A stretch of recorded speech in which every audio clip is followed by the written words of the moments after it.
Welcome, everybody, to another episode of WJ Live, powered by the Western Journal. And based on the way the three of us are dressed, you can clearly tell we have a much bigger Christmas decoration budget than a wardrobe budget.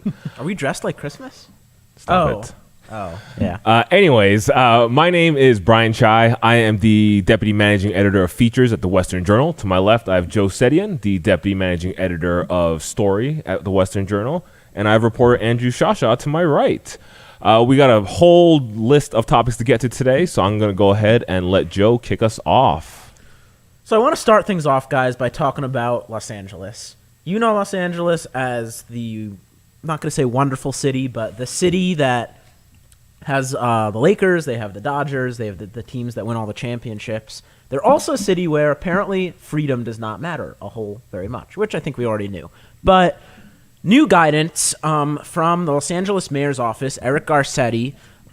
He has basically banned walking, which is not, you didn't mishear that. You didn't, I'm not making that up. He actually banned walking. I'm going to read this quote from this new edict that came out from the mayor's office. It says, "All travel, including, without limitation, travel on foot, bicycle, scooter, motorcycle, automobile, or public transit is prohibited." Now, to be sure, there's, allowances for essential activities and all of this such. And, of course, nominally, this is meant to, prevent the spread of the coronavirus. It's one of the latest measures we've seen from cities, many of them Democrat-run, and states that are supposed to stop the spread of this virus. But my question for you guys is, what sort of tone deafness do you think goes into writing an edict like that and then using that language, saying, yeah, you can't travel on foot? What do they expect people? How do they expect people to respond to that?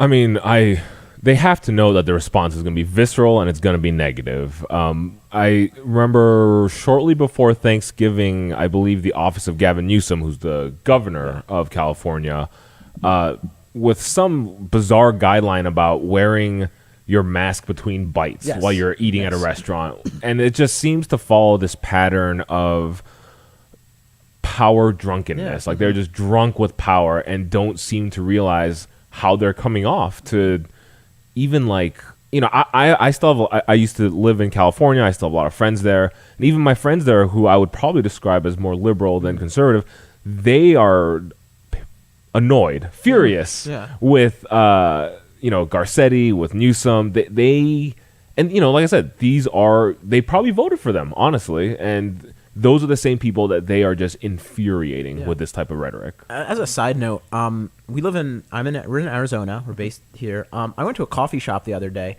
and they actually implemented that. You have to put your mask on in between sips or in between bites. It's the most ridiculous thing that I've ever seen. It's like they don't want you to enjoy their establishment. Whatever.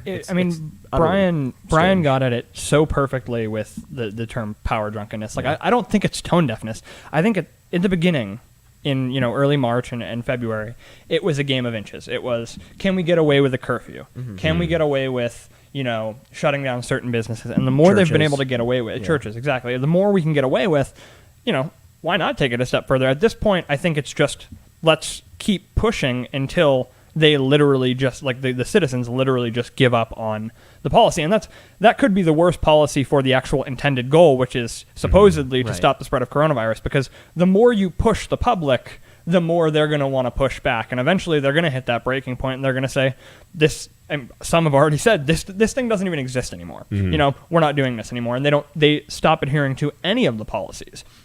And so I think it's bad calculation, but it is 100% a game of how much can we get away with? How much can we make, the people at home do? And that's what it is. Yeah, it does feel as if come on. Okay, so disclaimer, I am not a scientist. I'm pretty sure neither Joe nor Andrew are. That's what you know. That's what you think you know. That's true. I have put Mentos in Pepsi a couple times. I'll have you know I took a biology class in college.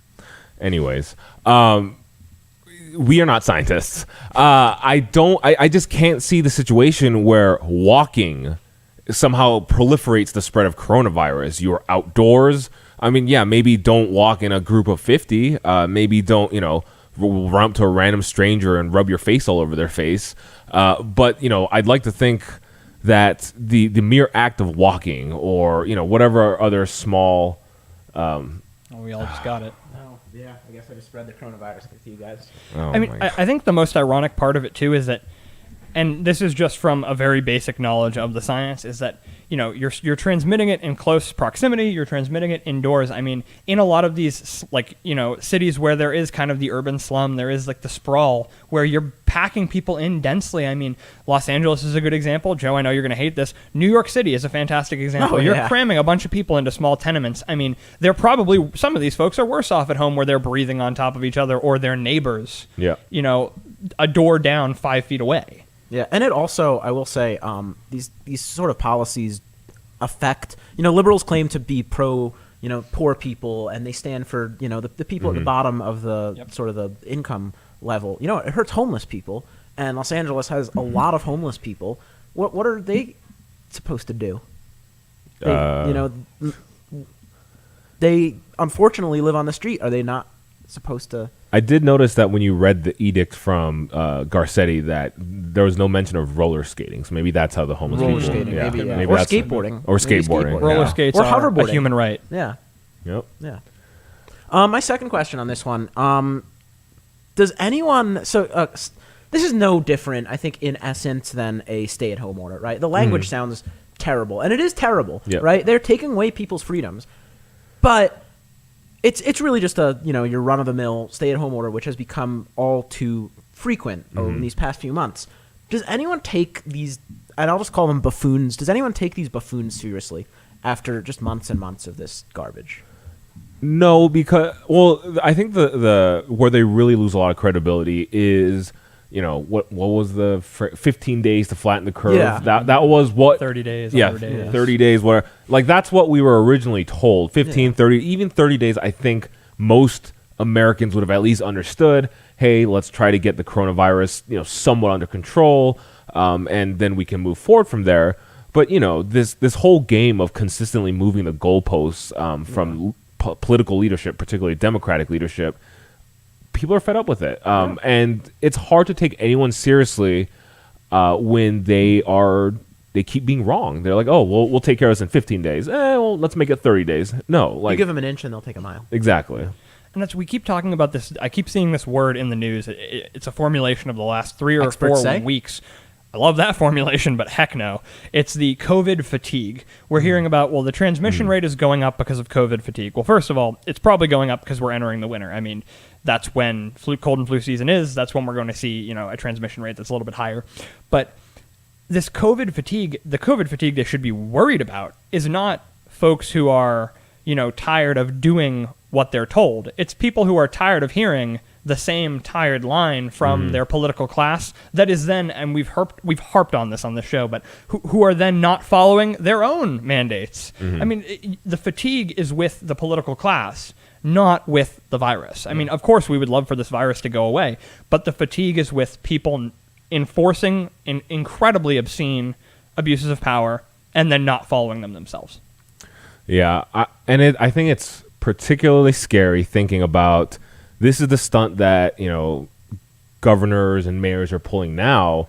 I can only imagine how awful it would be under a potential Joe Biden presidency, which there's still a lot of pending litigation. There is no guarantee that Joe Biden will be the 46th But it president. is more likely than not that Joe Biden will be the next president. Potentially. But as scary as the thought of that is, I almost think it's even scarier to think of what a potential Kamala Harris presidency could look like, because let's face facts, there is a greater than zero chance that she will at some point over the next 4 years be the president of the United States, which is just mind-bogglingly terrifying.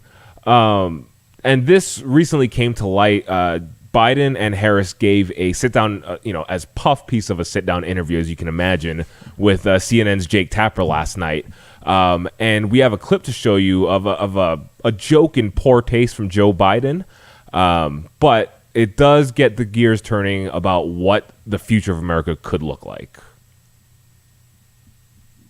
But all kidding aside, The First Lady-to-be told me she holds them for you. yes, she does.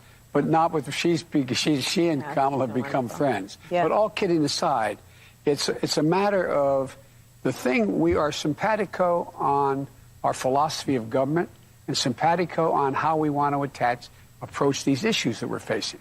And so I don't have, and when we disagree, it'll be just like, so far it's been just like when Barack and I did. It's in private. She'll say, I think we should do A, B, C, or D.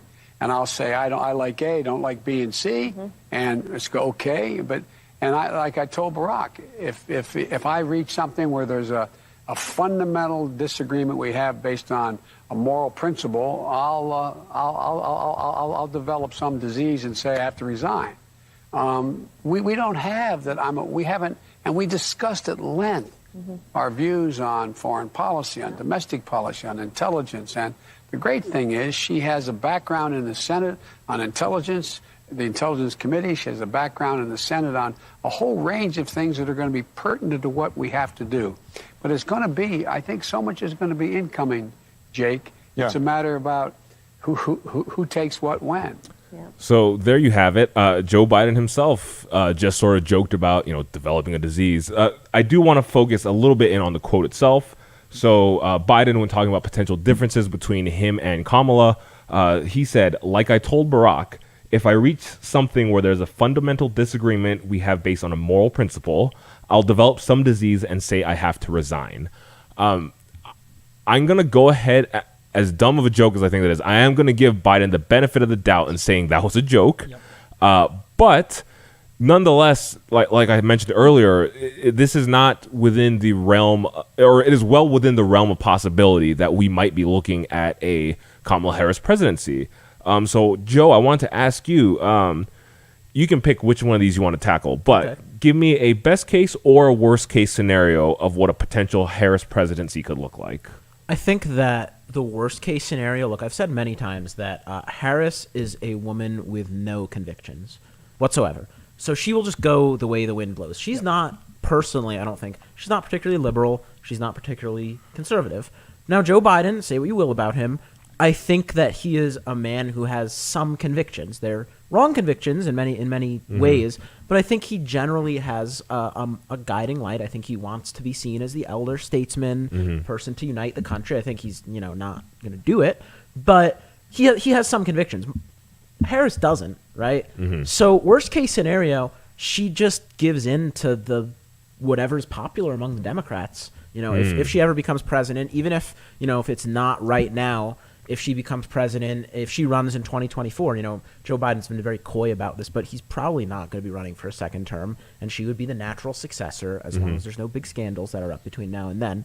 So I think the worst case, like I said, is just her following the tide, and if it's popular within the Democratic Party to have some radical platform, then she will do it. If not, she won't. I mean, you just look at the primaries, right? And Medicare for All, which was a huge issue, and she said that she was for Medicare for All because all the Democrats were jumping on the Medicare for All bandwagon. And she flip-flopped many times on that because she just couldn't figure it out because she kept getting blasted because people said, oh, so you want to get rid of private health insurance? And she was like, well, not exactly. And then the liberals said, so you don't support Medicare for All? And she said, well, I do support Medicare for All. Yeah. She doesn't have a moral compass, so she's just going to do whatever's most popular. It's very scary. I think that what makes that the most concerning scenario, though, is that Kamala Harris's only conviction is power for Kamala Harris. Yes, exactly. Kamala. Yeah, sorry, Kamala Harris. Yeah. I think on the other end of that, I think the positive is that, I guess let's start with the negative of a Biden administration, is that because he is that kind of seen as an elder statesman figure, he's got political capital in Washington. There's no question about it. He's got plenty of ties to the Republican Party. He's just got the establishment folks run deep in Washington. The swamp runs deep. So he has got everything he needs to kind of get, maybe a little bit more moderate of a platform done for the Democrats. But he's going to accomplish some things in that first 2 years, especially if he gains the Senate majority in Georgia. I think the best case scenario of if Kamala Harris were to somehow kind of come into a role where she is in, that chief seat, is that there is nothing that would unite the conservatives more. I agree with you that I think she has no conviction other than power, but I think that conservatives have been very, very good at saying she is the radical progressive. Yeah. And there are even certain, special interests who have, statistically in any way that you can make tangible a person's values on a numerical scale, she has been rated the most progressive senator in the U.S. Senate. Yeah. So in which case, I mean, that's going to be a rallying cry for conservatives in the same way that the Affordable Care Act rallied up the Tea Party in 2007, 2000. If you like your doctor, you can keep your doctor. Yeah, right. Yeah, that's a really good point, Andrew. It does feel as if, almost in the same way Democrats and liberals just united around, whatever it is that we do, we just got to beat Trump. It does feel like there could be a similar, like an equal reaction to Kamala Harris. So that's what could happen to the GOP, Joe. If you were a influential voice in the GOP, how would you personally, like, what would you say, how should the GOP handle a potential Harris presidency? That's a great question. Harris presidency, I'd say, or Harris candidacy, maybe, if she runs in 2024. And this might not be a particularly popular answer, but I'm going to give it anyway. Okay. The GOP needs someone, as I said. Harris stands for herself and nothing else. She is a grifter. She is a politician who only cares about power and herself. She has no conviction, no moral compass. The GOP needs someone who is the polar opposite of that. They need someone like Tim Scott or Nikki Haley. I would even say Marco Rubio. They need a man or woman who has principles, who is not, in the Trump age, we have, unfortunately, a lot of grifters, right? A lot of people who just sort of hitch their wagon to Trump, and they're not particularly conservative or pro-Trump, but they're going to ride the train and get what they can out of it. Yeah. They cannot fall into that trap. They need someone who has convictions, who has a compass. I would say someone like Ted Cruz is the kind of person who we cannot nominate. I have some issues with Ted Cruz, and we need somebody who really stands for themselves and really just has a moral compass. That's not to say anything against Ted Cruz. I just don't like how he was so anti-Trump and then pro-Trump, and it seems like there's some little fish. Ted Cruz, if you're watching this, the only criticism I have of you is that you are a Houston Rockets fan. Also, you love The Princess Bride, and you talk about it on Twitter, and that's really cool, Ted. So, Andrew, I'm going to flip that over to you. You're running the GOP. You are holding an influential position. What is your plan of attack? What is your strategy to deal with a Harris presidency? I think the most interesting thing about this question is that Joe, as a libertarian, and I, as a very traditional conservative, would come down in the same place there. I am not particularly fond of the Trumpian, narrative that has been built around the Republican Party. I think that he has accomplished a lot of great things. I respect his tenacity, but I like the tempered tenacity of someone like a Tim Scott or like a Nikki Haley. Heck, if Nikki Haley is watching this, or if someone can get it in front of her, I would love a job on your campaign. But what I want to say about that is that I think that no matter what, that's the scenario that we're in 2024. Whether she comes into office on, God forbid, something happening to Joe Biden in this next 4 years, if he takes office, I mean, he has already said that he's going to be a one-term president. He hasn't, and let's be honest, quite said that. He's strongly implied He's strongly implied it. And I think that it is borderline. You saw what this campaign did. He wouldn't have won if it weren't for the fact that, we have such a divisive figure on the, as his foil in Donald Trump. He could not run again in the way that he acts, the way that his health is in question. It's not possible. So I think Kamala Harris, no matter what, will be that reasonable successor. I mean, this was kind of already supposed to be the passing of the torch moment between the establishment class, Joe Biden moderates of the Democratic Party, and the new wave progressives. That was the plan. That was what Joe Biden has kind of alluded to.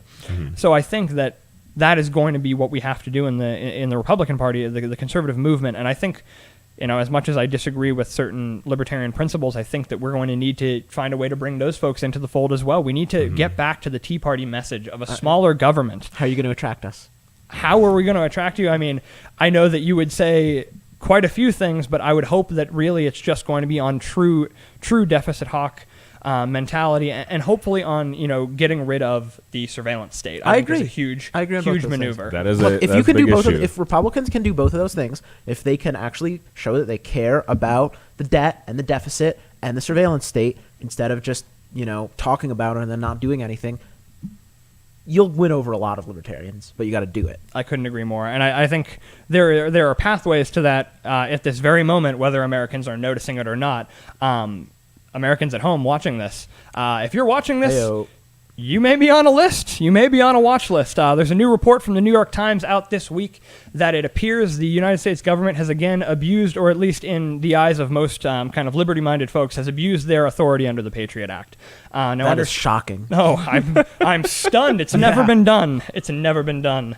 But it was done this week. Section 215 of the Patriot Act, which kind of allows for our intelligence officials to, if they can prove any sort of relevance to a national security interest, what a broad statement, any relevance to a national security interest, they have the authority to start kind of collecting certain data on telephones, on computers. And what they decided to do, or what has been discovered, is that certain websites, web traffic, the headline at the Times is U.S. used Patriot Act to gather logs of website visitors, which means that if there were websites that were deemed potentially questionable with regard to national security, that anyone who looked up those websites may have been put on a watch list in the last decade or so, or 2 decades, I guess.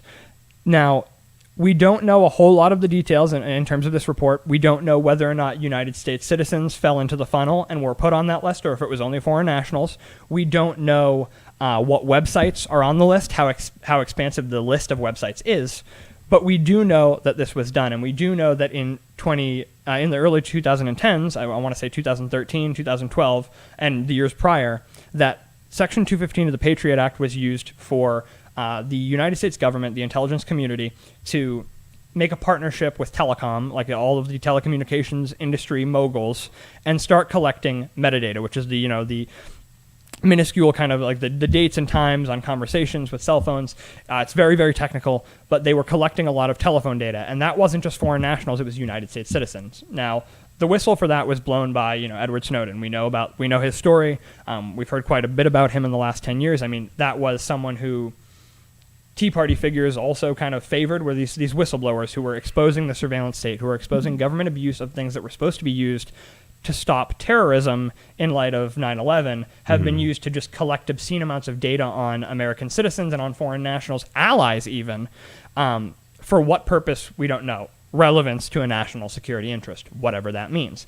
So I guess what I want to get at is, we've spoken about Kamala Harris and her kind of lust for power. And plenty of politicians have it. We spoke with regard to Eric Garcetti, and with COVID lockdowns, we've heard about government abuse of power.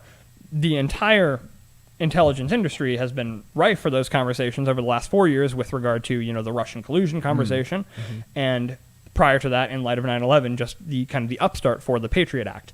So what I want to get at is, from COVID to kind of the conversations of election mismanagement and fraud now, to this surveillance state stuff. I mean, we hear about these government abuses of power constantly, absolutely round the clock.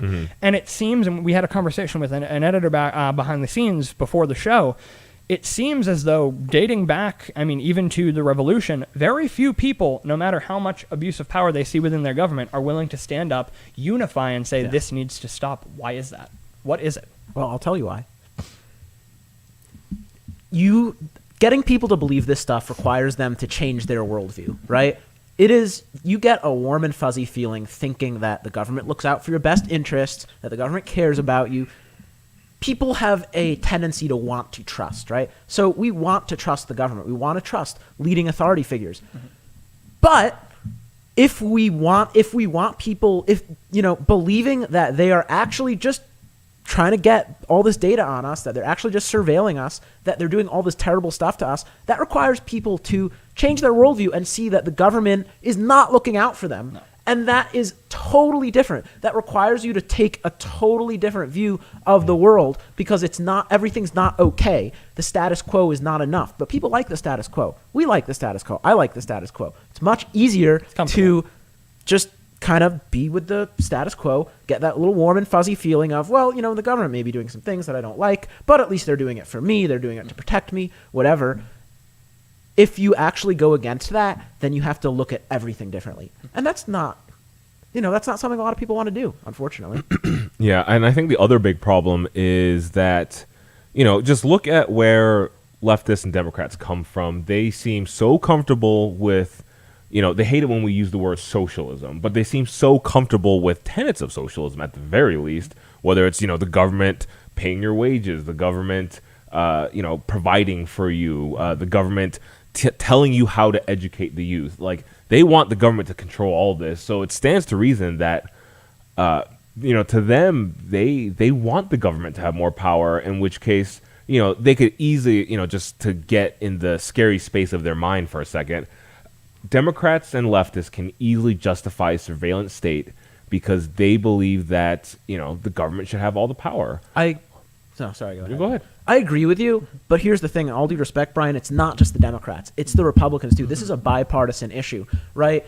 Whenever FISA, the Foreign Intelligence Surveillance Act, comes up for renewal, it passes almost near unanimous. It's Republicans, it's Democrats, it's everyone. It's Justin Amash and a couple other people every time who don't vote for it, right? President Trump rightly railed against FISA, rightly, because they spied on his campaign, they abused his power, they abused their power to spy on private citizens. It was a terrible scandal, a travesty, and unfortunately, nothing changed. No. FISA hasn't been reformed. We heard all about it, and it needs to be reformed because Republicans don't care. There is absolutely no reason why our intelligence community should be able to go to a closed court and file documents saying this is, again, tangentially relevant to a national security interest. We need to collect this, this, and this, set up wires on so-and-so. We need to do all of this collection to ensure the national security in some vague roundabout way. Yes. It makes no sense, and you're absolutely right. It is a bipartisan issue. So what I want to ask is, that means that it is also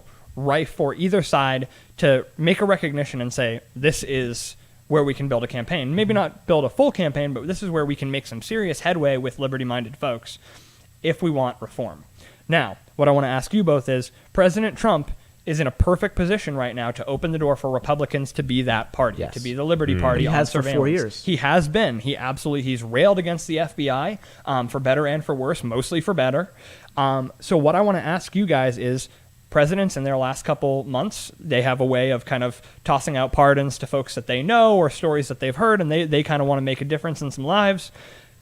A couple people who are currently abroad hiding from, extradition to the United States over these things are Snowden, like we said, who, released government documents to the world, and Julian Assange, who founded WikiLeaks.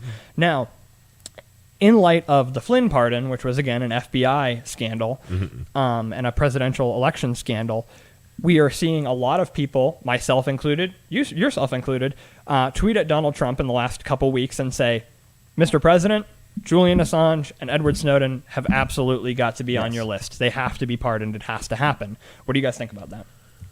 Go ahead. I think that one of President Trump's greatest legacies, he has the chance to make his legacy be the pro-freedom, anti-surveillance state president. And a huge part of doing that would be pardoning Julian Assange, pardoning Edward Snowden. I agree with you. Now, the thing is, we have to realize Julian Assange is an odious individual. I'll just say, he's not someone I want my kids, if I ever have them, to be like, right? He's not, a great person. Edward Snowden, I think he's done some good things. He seems like a fine enough person, right? But it does not matter. We cannot let our personal thoughts about these people get in the way of the truth and justice and what is right. And the right thing is to say, look, Julian Assange is kind of he's not a great guy, but he brought so many important things to light, and he is responsible for us knowing what the government was doing behind the scenes, and he's a journalist. Why should he be facing prison time? It's so important. Yeah.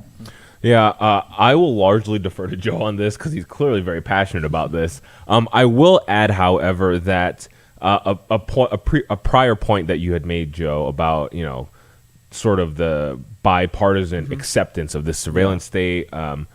It did make me think a little bit, and unfortunately, and which is why, like you said, I think Trump has such an opportunity to be the president of freedom, of justice, because in the American way, because he is not a traditional politician. No. Traditional politicians, I do believe there are some who genuinely begin with an earnest desire to be a public servant.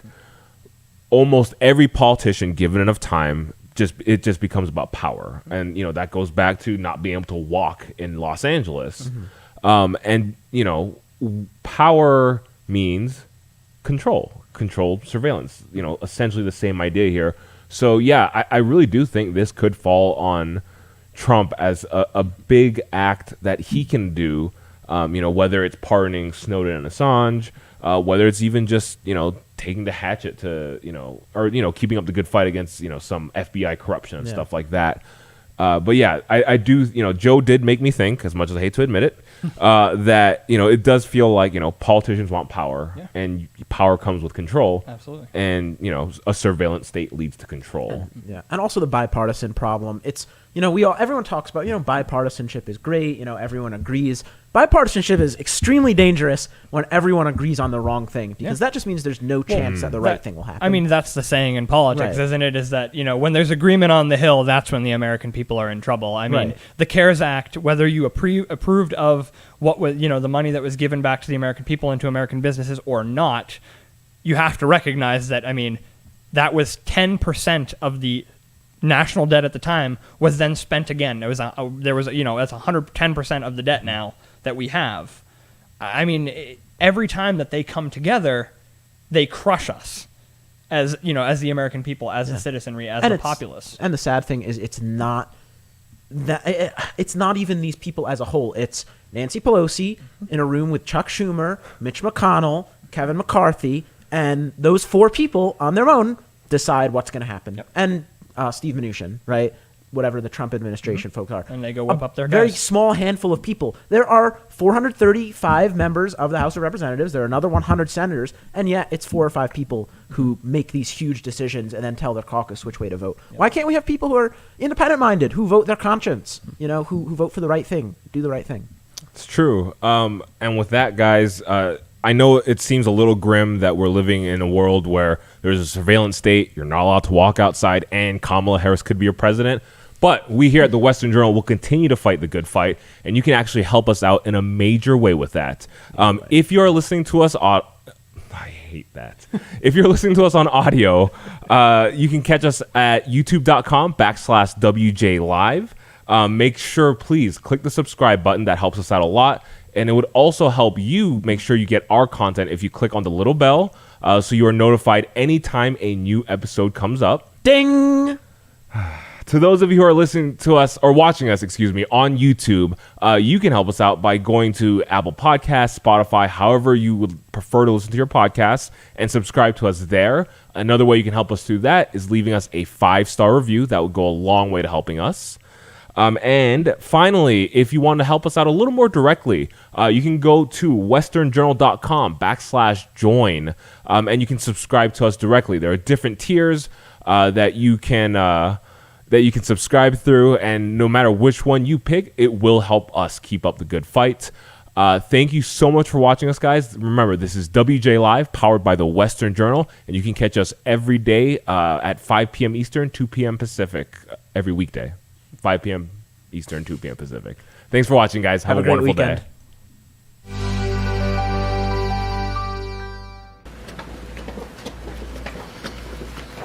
Josh, did you hear? They're putting the Libertarian back on the podcast. No. Oh? You didn't see the calendar? No. You should talk to Kayla about that. Yeah. Yeah. Okay.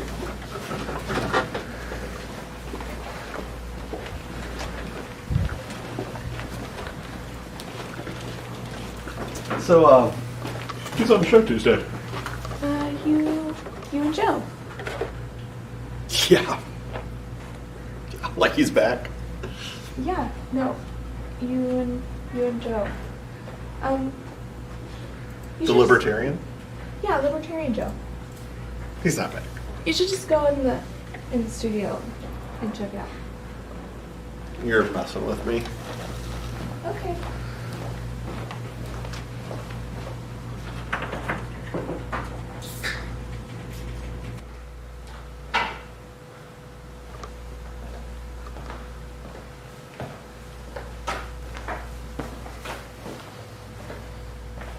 Okay.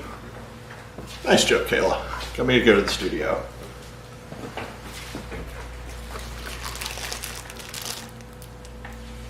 No! No! Oh my gosh! No!